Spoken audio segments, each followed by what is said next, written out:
அதனால் தோழர்களே, வரப்போகிற தேர்தலில் நம்ம யாருன்னு காட்டணும், நம்ம பலம் என்னன்னு காட்டணும்.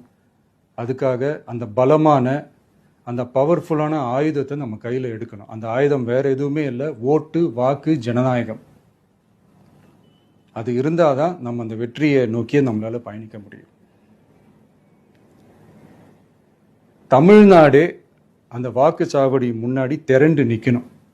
அதை பார்த்துட்டு தமிழ்நாடே தமிழக வெற்றி கழகமா, இல்லை தமிழக வெற்றி கழகம் தான் தமிழ்நாடா அப்படின்ற மாதிரி இருக்கணும். வீடுன்னு ஒன்று இருந்தால் தான் ஓடு மாற்ற முடியும்னு அறிஞர் அண்ணா அவர்கள் சொல்லியிருக்கிறாங்க. அந்த மாதிரி ஓட்டுன்னு ஒன்று இருந்தால் தான் இந்த நாட்டையே காப்பாற்ற முடியும்.